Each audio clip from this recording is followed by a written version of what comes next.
ఢిల్లీ వేదికగా అమిత్ షాతో 2 దఫాలుగా చంద్రబాబు పవన్ కళ్యాణ్ సమావేశాలు నిర్వహించారు. ఈ మీటింగ్ లో బీజేపీ జనసేనకు కలిపి 8 లోక్సభ 30 అసెంబ్లీ సీట్లు ఇవ్వాలని నిర్ణయించారు.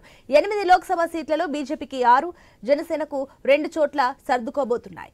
బీజేపీ పోటీ చేసే లోక్సభ సీట్లలో అనకాపల్లి, రాజమండ్రి, ఏలూరు, అరకు, రాజంపేట, హిందూపురం లేదా తిరుపతి ఉన్నట్లు తెలుస్తోంది. జనసేన కాకినాడ, మచిలీపట్నంలలో బరిలో ఉంటుందని సమాచారం. కాకినాడలో పవన్ కళ్యాణ్ పోటీ చేస్తే మచిలీపట్నంలో సిట్టింగ్ ఎంపీ బాలశౌరికి టికెట్ ఇస్తారని అనుకుంటున్నారు.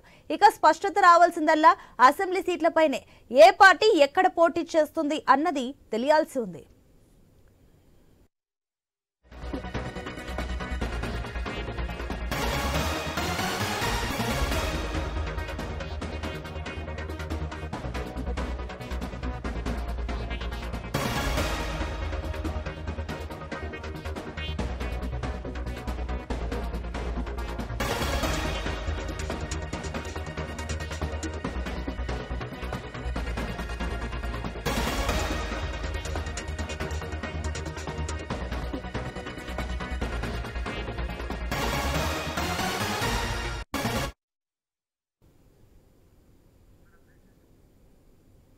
ఇక ఢిల్లీలో జరిగిన 2 సమావేశాల తర్వాత ఎన్డీఏలోకి టీడీపీ చేరికకు లైన్ క్లియర్ అయింది.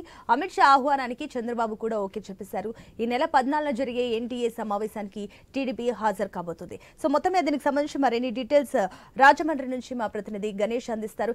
గణేష్, చూసుకున్నట్లయితే అటు బీజేపీ 6, అదేవిధంగా జనసేన 2 ఎంపీ స్థానాల్లో పోటీ చేయబోతున్నట్లు తెలుస్తుంది. ఇక దీనికి సంబంధించి ఏంటి, ఆల్రెడీ ఇక్కడ బీజేపీకి సంబంధించి రాజమండ్రి కూడా లిస్ట్ లో ఉన్నట్టు తెలుస్తుంది. ఏంటి దీనికి సంబంధించి డీటెయిల్స్?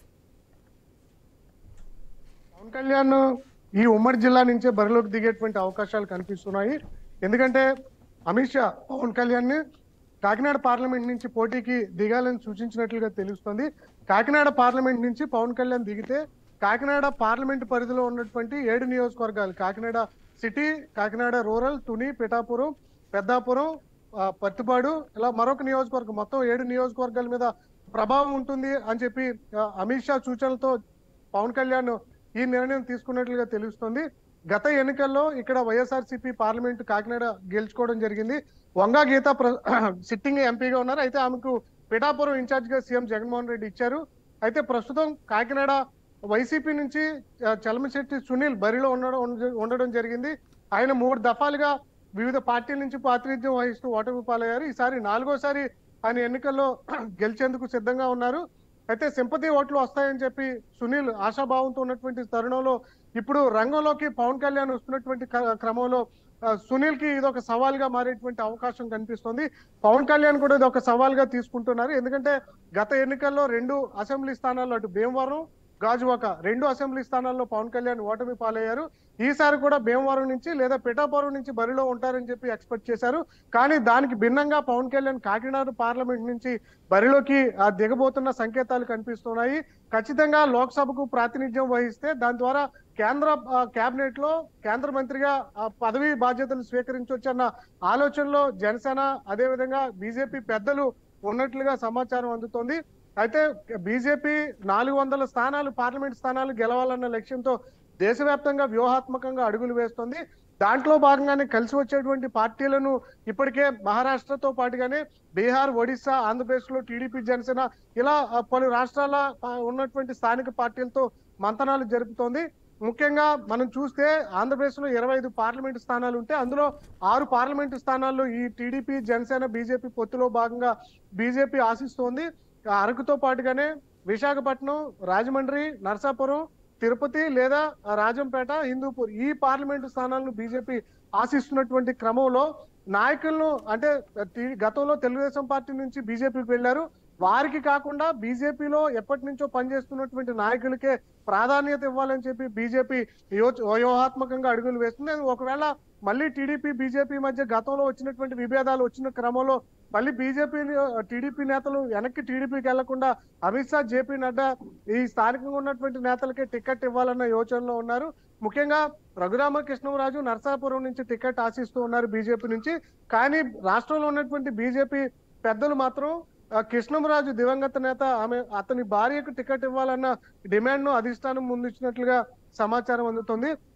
మొత్తంగా ఈ రోజు నిన్న ఈ చంద్రబాబు పవన్ కళ్యాణ్ ఢిల్లీలో ఉండి పొత్తును ఖరారు చేసుకున్నట్లుగా సంకేతాలు అందుతున్నాయి. 30 అసెంబ్లీ స్థానాల్లో జనసేన బీజేపీ కూటమి పోటీ చేస్తే 8 పార్లమెంట్ స్థానాల్లో జనసేన బీజేపీ బరిలోకి దిగేటువంటి సూచనలు కనిపిస్తున్నాయి.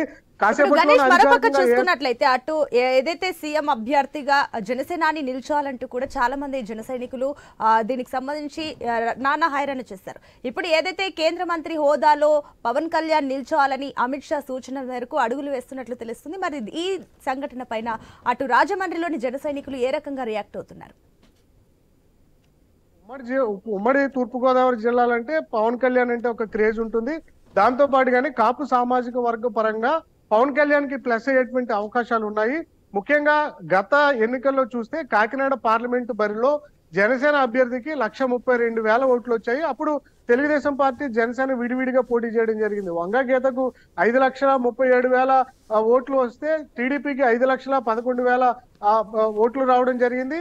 అదేవిధంగా జనసేనకు 1,36,000 చిల్లర ఓట్లు రావడం జరిగింది. ఇప్పుడు టీడీపీ జనసేన బీజేపీ ఉమ్మడి కలయికతో వస్తున్నటువంటి సమయంలో ప్లస్ అవుతుందని చెప్పి పవన్ కళ్యాణ్ చంద్రబాబు భావిస్తూ ఉన్నారు. దాంతో పాటుగానే ఇప్పుడు నిలబడినటువంటి చలమచెట్టి సునీల్ గతంలో 3 సార్లు ఓటమి పాలయ్యారు కాబట్టి ఈసారి కూడా అదే జరగబోతుందన్న సంకేతాలతో చంద్రబాబు పవన్ కళ్యాణ్ వ్యూహాత్మకంగా ఈ కాకినాడ పార్లమెంట్ ని ఎంచుకున్నట్లుగా తెలుస్తుంది.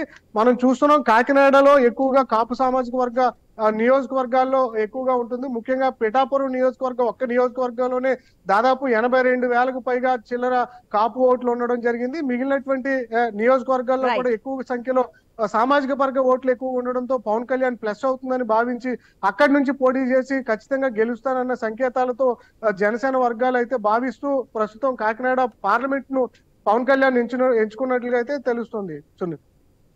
Right Ganesh, thank you.